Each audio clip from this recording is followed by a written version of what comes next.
Hi, my name is Esmé and I want to welcome you to my YouTube channel.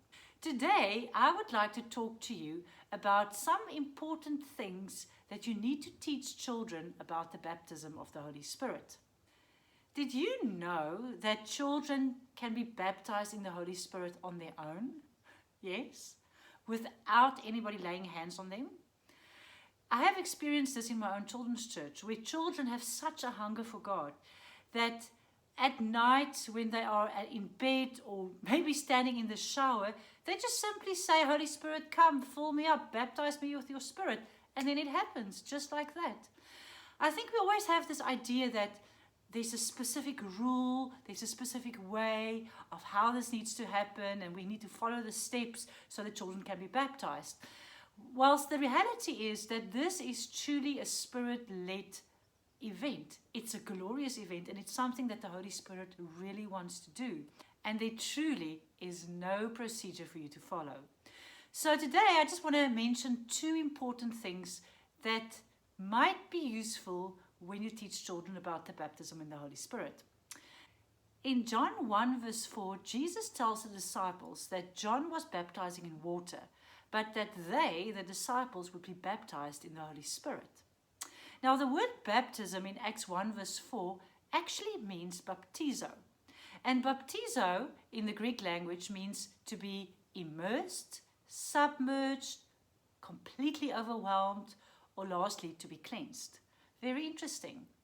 So basically, being baptized in the Holy Spirit means to be completely immersed by the Holy Spirit. Now, how can you teach this to children? A very good idea, one which I use a lot, is you use something like olives or maybe even pickles. And the idea is to teach them that, for example, this little olive, you take it from the tree and then you make a mixture of maybe water, sugar, salt and some other spices, and you boil the mixture, and then you put the olive that you took from the tree and you put it in that mixture, and you completely submerge it, you totally immerse it into the water. And then you close the lid of the container, or you put the liquid water and the olives into a container, you close the lid and you let it stay there for a couple of days. And then after a couple of days, what happens? Voila, you get the tastiest olives you could ever imagine. And whilst the olives were immersing themselves in the water, they completely changed their nature, and they moved from being completely hard to very soft. And this is a very good example of explaining to children what it means to be immersed in the Holy Spirit. That it's not just you are being dipped in the Holy Spirit and dipped out, and pulled out, but it's actually you get immersed in the Holy Spirit and you're going to be staying in the Holy Spirit. And it's a completely different kind of thing than being just baptized in water. The second thing that is really important for children to know is why they need the Holy Spirit. Now, the Bible is very clear on why we need to be baptized. The first thing that comes with baptism is that you receive power. So you receive strength and you receive power to actually do signs, miracles, and wonders. And children love this. When you tell them that when the Holy Spirit comes upon you, you're going to receive power to do miracles, man, they want the Holy Spirit because they absolutely love miracles. The second thing is that when you get baptized in the Holy Spirit, you become a witness. And many children really struggle with this. When they get saved, they're shy, they don't always want to share the gospel with their friends. But once they know that when they are baptized with the Holy Spirit, they get courage, and the Holy Spirit will help them, and He will give them the words in their mouth to speak, to evangelize. When they hear that, they become very excited. The last thing you need to teach children about baptism in the Holy Spirit is the concept of speaking in tongues.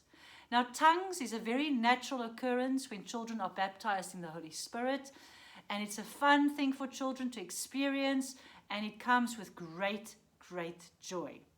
It is true, though, that children get very uncomfortable about this idea of speaking in tongues. They are shy and they feel like they don't know what to say or how to say it, or they feel like it comes from themselves and it's not the truth, etc., etc. I mean, you remember when you started to speak in tongues for the first time. It was quite an experience.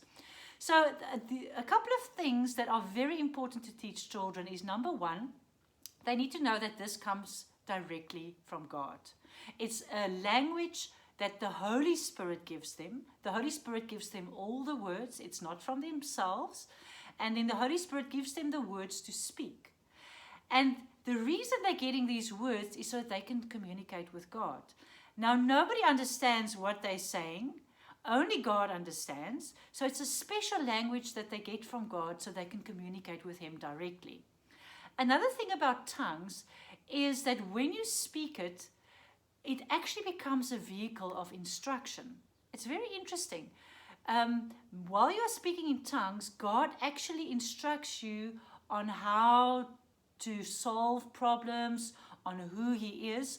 And you might not know it at that minute, but after you have spoken in tongues, you carry on with your day, you'll find that suddenly you have answers to questions, you feel encouraged on the inside, you feel edified, and that all comes from speaking in tongues.